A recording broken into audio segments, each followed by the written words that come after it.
Sir ನಾನು 16 ಮೂಟೆ ಹಾಕಿದ್ದೆ ಒಂದು ಎಕರೆಗೆ. 16 ಮೂಟೆ ಬಿತ್ತನೆ ಬೀಜ. ಬಿತ್ತನೆ ಬೀಜ ಎಲ್ಲಿಂದ ತಂದಿರಿ ಬಿತ್ತನೆ ಬೀಜ? ಚಿಕ್ಕಬಳ್ಳಾಪುರದಿಂದ. ಓಕೆ.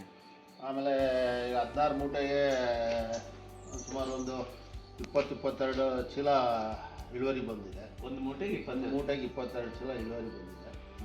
ನಾವು ಕೋಳಿ ಗೊಬ್ಬರ ಹಾಕಿದ್ವಿ. ಕೋಳಿ ಗೊಬ್ಬರ ಹಾಕಿದ್ಮೇಲೆ AMC ಬೇರೆ ಮಾಡಿದ್ವಿ. AMCನೂ ಬಿಟ್ಟಿದ್ರೆ? AMC ಬಿಟ್ಟಿದ್ವಿ. ಆಮೇಲೆ ಆಟೋಮೆಟಿಕ್ ವೆದರ್ ಸ್ಟೇಷನ್ ಹಾಕಿದ್ರಿ? ವೆದರ್ ಸ್ಟೇಷನ್ ಹಾಕಿದ್ವಿ.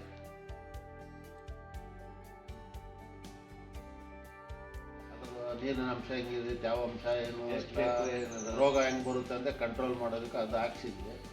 ಆದರೆ ಒಳ್ಳೆ ಇಳುವರಿ ಬಂದಿದೆ ಈ ಸಾರಿ. ಒಂದು ಎಕರೆಗೆ ಇವತ್ತು 300 ಮೂಟೆ ಅಂದ್ರೆ ಭಾಳ ಒಳ್ಳೆ ಬೆಳೆ ಅಂತ.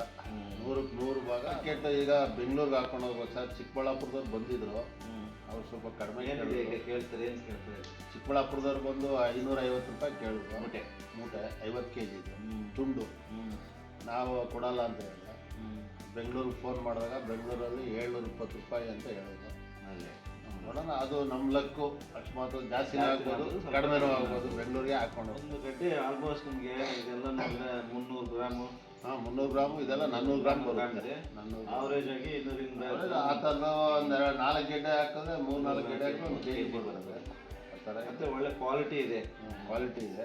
ಶೇಪ್ ಚೆನ್ನಾಗಿದೆ. ಶೇಪು ಚೆನ್ನಾಗಿದೆ, ಮಿಸ್ ಶೇಪ್ ಇಲ್ಲ, ಆಕಾರ ಕಳ್ಕೊಂಡಿರೋ ಒಂದು ರೀತಿ ಇದಿಲ್ಲ. ಮತ್ತೆ ಅದರಲ್ಲಿ ಒಳ್ಳೆ ಈ ಥರ ಬಂದರೆ ಒಳ್ಳೆ ರೈತರಿಗೆ ಇಳುವರಿ ಚೆನ್ನಾಗಿ